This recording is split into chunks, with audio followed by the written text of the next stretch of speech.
Hey y'all, you're listening to Two Wives and a Spark.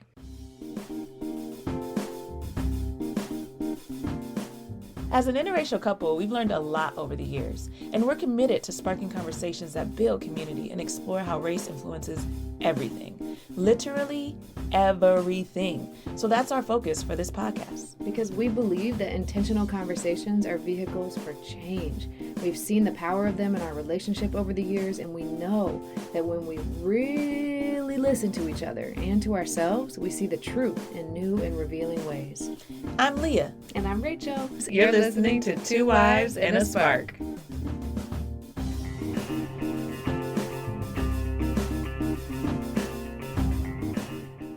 Hey y'all, welcome to episode 5. We are so thankful and so excited and overjoyed for all the support we've been receiving. Thank you for your feedback, your questions, just sharing what you think about the episodes. It all matters, and we are so thankful to hear from y'all. Special shout out to the folks in Belgium listening. That was a nice surprise. So much appreciations to you, to all of our friends here in Austin and back in Cali. We appreciate y'all for listening to. And in all the other states, 15 states. So just much appreciations. What an honor. Thank you. I know. 187 listeners. We are overwhelmed with just the connections and supports already. It's just crazy. What it speaks to for us is just how much this conversation matters. I think that maybe we have some listeners because folks also care about having more racial harmony in the world and having some of these conversations. So we see you, we appreciate you, and we're so excited to jump into this next part 2 of season 1. So part 1 was really about awareness. We talked about the why, we talked about intentions and the importance of being mindful of our stories and seeing race. There's so much awareness building that was in part 1. Part 2 is all about action. How do we go from awareness to action? And so we're really excited in this episode to talk about how we show up and why that matters. The key here that we're going to talk about is communication and engagement. And as always, we're going to go ahead and open it up with a quote because, that's how we do things here at Two Wives and a Spark. And so this week's quote is brought to us by John Powell. And it's a simple statement, but it is deep. Here we go. Communication works for those who work at it. Communication works for those who work at it. What does that bring up for you, Rachel? This is it's the continuation of the previous 4 episodes, is that this is about building habits. This is about consistent work. We talked about practice makes permanence. We talked about, this is not a passive experience. Right, it takes work. Right. And a communication is the vehicle for how we do the work in a lot of ways. The year before we got married, I would ask every married couple that we were around, what would you say is the key thing to a successful marriage? And the number one thing people said? Yeah. Communication. Yeah. And so obviously in our marriage, we want to continue to be great communicators and work on our communication. But it truly is the key to any relationship, dynamic, community space. The key is communication, and how we communicate with one another truly, truly matters. Yeah. So I think that it's continuously a work in progress. I think we're always learning better ways to communicate with each other, especially as we get older and we learn different things about ourselves. That is the key, and how we communicate does impact how we are able to show up, and it does impact how we build community across difference. Yeah, especially when we're having conversations about race. The words we say, the words we don't say, how we listen, how we don't listen, how we show up, all of that matters so much. So in this episode, we're going to share a story about entering each other's space, how some of the early stages of our relationship opened our eyes to how important it was that we show up and with intentionality. And then we're each going to share a little snippet of our own experience of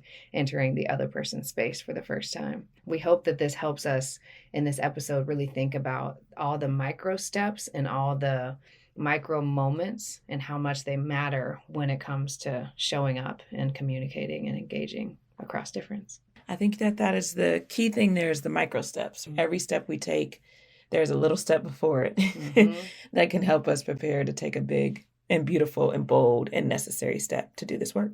So the first story we want to start with is the one that is about how S.P.A.R.K was birthed, how it began. The first little light of S.P.A.R.K, the organization, was created over 5 years ago now. That's right, yeah.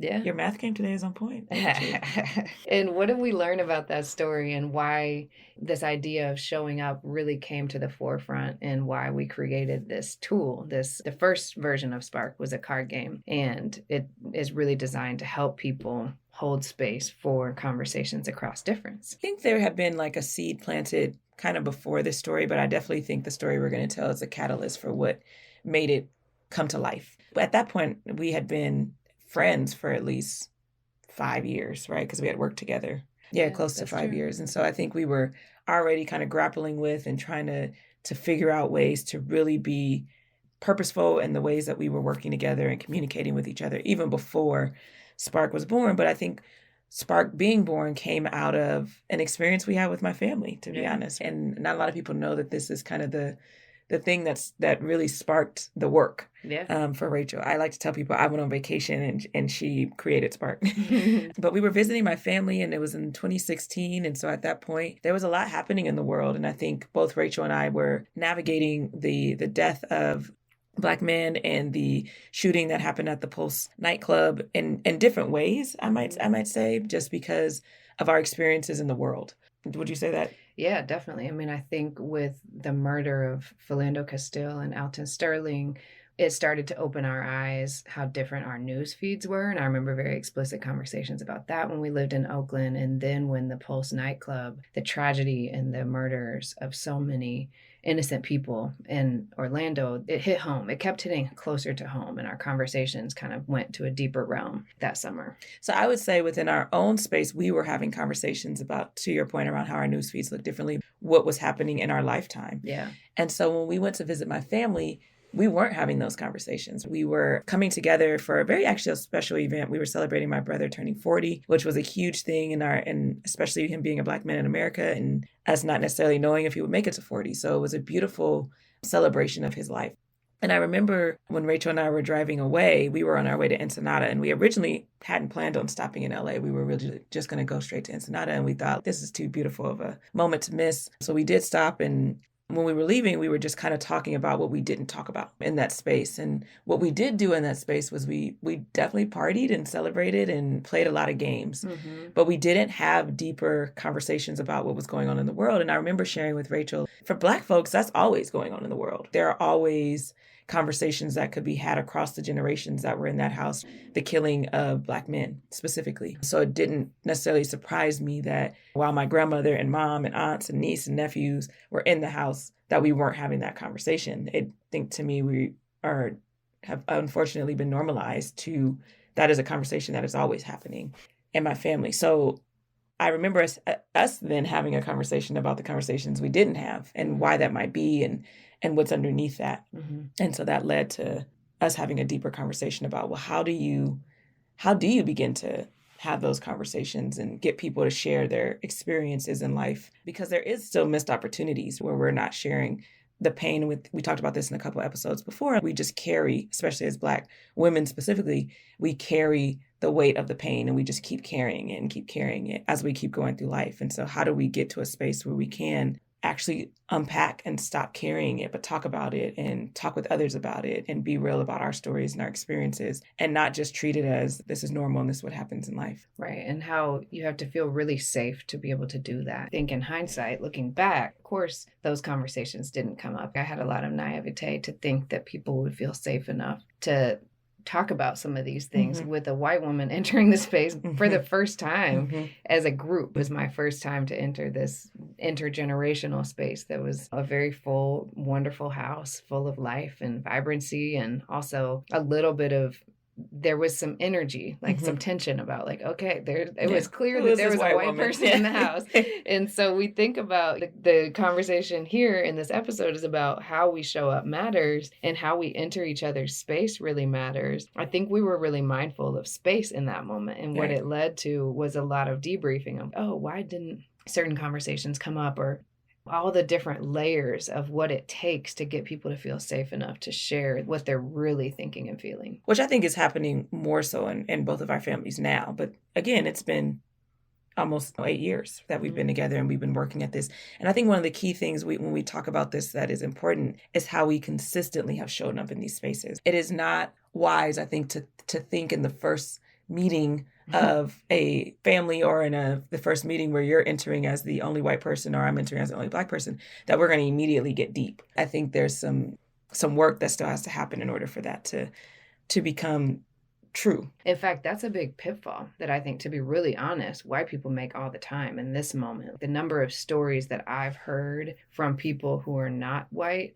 say how uncomfortable it makes them when white people come right up to them and say, so I read this book and I talked about, it's, whoa, let's actually build relational trust first. There's this, Brene Brown talks about the piggy bank of building trust and how you have to put one penny in at a time. And it takes all those micro moments of listening and thinking before you talk and not making assumptions and being really mindful of taking up space that I think matter. I think a lot of that is happening in today's society because there's this, oh my goodness, it's urgent, it's happening. I need to be a part of solving this so that we can get over it. Well, we're not just going to get over it. This has been in our society since the foundation of our society. So I think understanding to have the power of patience, not the power of stopping to not do the work, but the power of actually, let me not just jump into this new relationship or this new meeting by immediately talking about, I have all these questions or I want to unpack this with you because I feel frustration or whatever. But instead, let's get to know each other on a human level. I think in this story, one of the key things that was evident with my family is how much we love playing games. You got to witness just being able to play with my family and laugh with my family in a way that I think was really authentic. Yeah. And healing in a lot of ways, right? While we may not have been having a conversation, we were doing some healing work. And I think you have now been able to participate in some of those fun. You played Uno a couple of Thanksgivings ago and, got that butt tapped, because Black Uno different than white Uno. Just gonna put that out there. God, wait, when you said got that butt tapped, you have to unpack that because that sounds interesting. You lost. Okay, thank you. By Black rules. Just making sure. Okay, just making sure. Okay, No one was touching my butt, y'all. See, this is what we do in our relationship. We talk about these colloquialisms, like these little things that actually do matter. And anyway, we'll talk about that in the future episode. But anyway. That's communication though, right? Learning those different communication cues across culture really do matter. There's work to learn that and be able to feel safe enough in that space. But anyway, that was a quick tangent on my behalf. I apologize. But that is a micro step. Learning the different language across cultures does matter. And I think my big takeaway from that was, games are a powerful vehicle for helping people across difference. It's a neutralizer. Games are like a neutral. We need things because there's so much difference across our racial identities.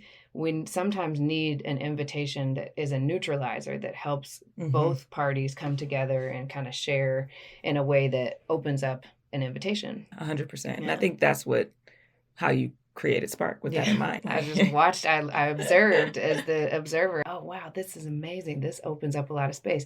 Imagine if there was a game that actually did that on purpose, because there were a lot of things that didn't get said in that space that we were curious about. Wow, we saw how much the games bring people together. And now what if there was a real intentional tool to do that? So that's kind of how it was born. It's funny because years later, I would say maybe 2 years ago, we actually played S.P.A.R.K for the first time with my family. That's right. And it was, we didn't play by none of the rules, but it was, I think, one of the most beautiful moments because we still brought our family energy to it, the smack talk and the joy factor, all of that. Competitiveness. Yeah. Nah, you want to pick my card, But the stories that we then were able to hear and what we were able to say to each other was so genuine and healing in a lot of ways. Yeah. There was a lot of powerful connection in that space. And it really is, to me, I think about the power of being thoughtful in our words. The game is all the red cards are conversation sparkers, and they all have a prompt that helps us reflect ourselves and then reflect together. So it's this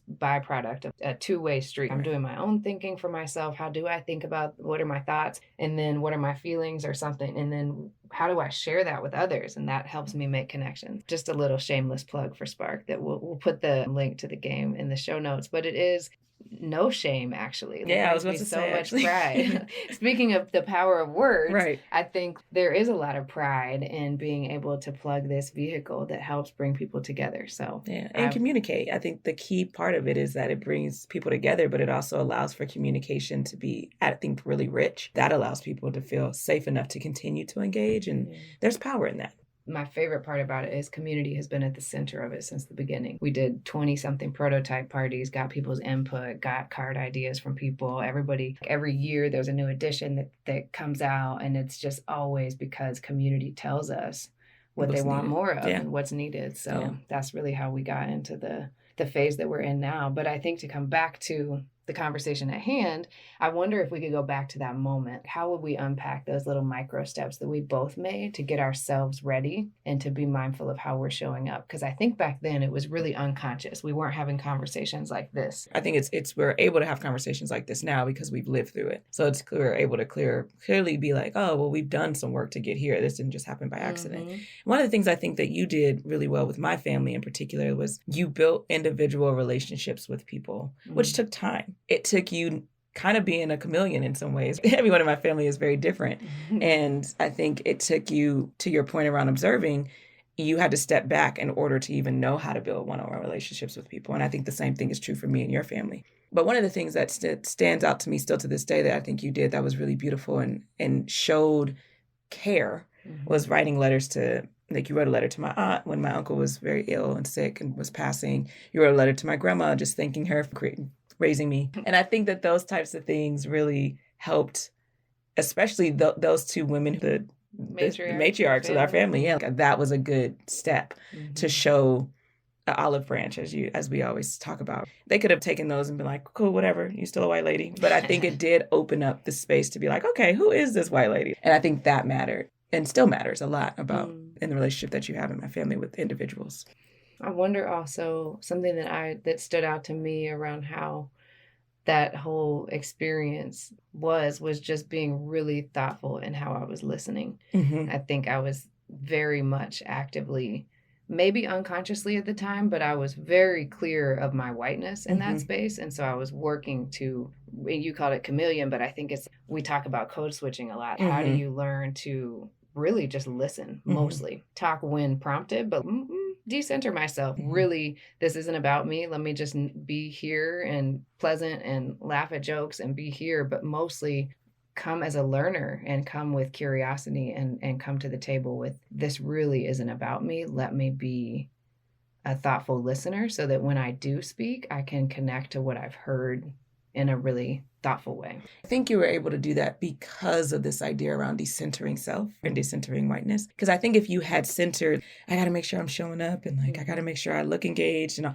you would have overthought it, the inauthenticity of around that would have shown up and blown up. It would have made the space that was our family home, that is our family home, feel really unsafe. Yeah. And that would have then rubbed people the wrong way. So I think because you were able to not center yourself and instead center the experience of meeting people who mean a lot to me at the center, then you were able to get in where you fit in and appropriately laugh when it was funny and all the different things. But that I think is a micro step for sure that I think we need in our society to work more on is really decentering ourselves and understanding that it's about the experience, which includes everyone and not just yourself. And it amplifies when you're feeling uncomfortable or when I was feeling a little bit of nervousness or gosh, this is different. I think it's really healthy and important for white people to experience not being centered and being that discomfort. I am in the minority here. It is not my job to take up space. I just need to fit in and be thoughtful of that. And there's so much nuance there. And that connects back to the S.P.A.R.K acronym in a lot of ways, but we can come back to that later. And I think for me as a Black person, when I entered your family space for the first time, I can remember people showing up with a lot of care. One of the key things that I think we just talked about playing games, how there's beauty around being able to connect. But for me, it was the thing that I remember the most is your family's love for wanting to feed me. Yeah, food was, and that was I think a safe zone, right? And it was allowed for us to connect over flavors, and I think that was a micro step where it wasn't, all right, let's talk about, you're the only Black person in the room. It wasn't that, but it was, do you like some of the same things I like and these things that we're eating, or can I introduce you to certain things that are big here in Texas? So I can remember that making me feel cared for and welcomed. And then just with that first interaction, you then are willing to come back again and again and show up again and show up again. Yeah. And that creates the consistency that I think is then needed to start having deeper conversations, which we now have in your family. It took time. It took a lot of time. Oh, yeah. Years of consistency, of listening, being mindful of the space, being thoughtful of what we're showing up, being thoughtful of what am I entering into? What are the dynamics? We had a lot of pre-conversations and post-conversations to support each other in that space. And I think the other way that it helped with you showing up was there's allyship, I think, in our partnership. And so I think you showed up as an ally and I could tell you, you know what, I'm going to take 20 minutes by myself in our, room before I go down for dinner or whatever the case may be, just to have my own checking in with myself, as being the only Black person in this space and being able to not have to overly explain that to you and you being like, got you. Okay. I'll see you downstairs. I was so struck by your inner strength, self-awareness in that moment where you said, I need space. I'm overwhelmed. There's a lot of whiteness right now. And everything that we're referencing is movies, books, all the things. It was just very overwhelming. And I hadn't seen it. And so it led to a conversation for us as a couple to think about the importance of supporting each other and taking the space. And then also, I think that it need be noted that as we're talking about entering each other's space, you all, our listeners and our friends, you might be listening with a partner, you might be listening with a best friend, a colleague, a cousin, a acquaintance. And the dynamics of white folks entering spaces of people who are Black, Indigenous, people of color versus BIPOC folks entering white spaces, there is a distinct difference here. Oh, yeah. 100%. And so we're working to actively, and we're going to have a whole episode on decentering whiteness. But if we're really about racial harmony, it is so key that white folks have consciousness, and I'll always be a work in progress here around decentering whiteness and being mindful of the ways that whiteness and white supremacy culture is really insidious. It shows up. And so it requires a lot of diligent practice and thoughtfulness around taking up space and not. That's why I think the power of your micro step around just observing, sitting back, listening helped in the long run for you to build more trust across not just my family, but also my chosen family with the Divas, right? I really think it helped you to build those relationships because you were such a good observer, listener. And when you can decenter yourself and decenter whiteness, then it allows for all these other authentic parts of relationships to show up. And I think that's the key thing in how we show up. If more folks, white folks specifically, can understand that as a person of color, we are always entering white spaces majority of the time. And so we have created safety ways to enter those zones and to know how to navigate them. And so if you can, white folks, enter spaces and start just sitting down and listening more frequently, that changes the conversation, that changes the relationship in some ways that are really dynamic. And it requires so much internal self-awareness, internal strength to recognize these little moments and these little indicators of, there I go again. Like whiteness is getting centered. I need to step back. And it's intuitively, maybe I want to step up and speak, but I have to check myself constantly to say, this is not about you. Especially depending on who you're around. When you're around a group of white folks, that might be different. That might show up differently. But when you are the only white person and you're around a group of folks of color, really thinking about that. I feel that we got into some layers of the importance of showing up and being thoughtful of how we show up, how we communicate, how we engage. We shared little stories of our own personal connections and our connections as a couple. I think the big takeaways are listening is a power tool for this work, that micro steps and micro moments matter. What else would you say? I think that's the key one, those micro steps. I'm actually curious to hear, especially for folks who are in interracial relationships, what micro steps you've taken with each other to get to a more safe space within your relationship. We can't wait to hear what this episode sparked for you, what connections you have, what questions it makes you think of. And again, we're learning out loud here. We're a work in progress in this space, and we're constantly working on showing up better for each other. And so we can't wait to hear what your connections are. And in our next episode, we're going to talk about the power of feedback and holding up the mirror for each other. So we can't wait to keep the conversation going with y'all. And we're going to close with a reminder of the S.P.A.R.K acronym as you're in conversations with each other, because because it really does help us be mindful and thoughtful of how we're showing up. As you listen to this with a friend or whomever you're listening to it with, remember to show up authentically, pause and listen, ask with curiosity, respect diversity, and kindly be in conflict. And think about the times when you've entered spaces when you've been the minority or the only. How did you enter that space? What was going through your mind? Did you sit back? What were your micro steps? What were your missteps? And really engage in that conversation and unpack that with a friend or whomever you're listening to this show with. That kindness to conflict and messiness, man. This work is so messy. And what we didn't share were all the missteps and all the things we would do differently and all the times I put my foot in my mouth. There are many of those, but we're really trying to lift up lessons learned, and we're committed to learning as we go. So just know it's not an overnight process. Right. That's right. It's a marathon. Back to the marathon. Yeah. We're on this journey with y'all. So until next time, sending you love and light. Thanks for joining us today, y'all. We'd love to stay connected on Instagram and Facebook, so you can find us at 2 Wives and a Spark, all spelled out. If you enjoyed today's episode, share it with a friend so we can keep the sparks of connection going. If you want access to our episodes as soon as they drop, click that subscribe button. Every rating and review helps others find us, so thank you in advance for letting us know what you think. And special shout out to Journey Girl Magic Productions. I'm Leah. And I'm Rachel. Thank you for listening to 2 Wives and a Spark.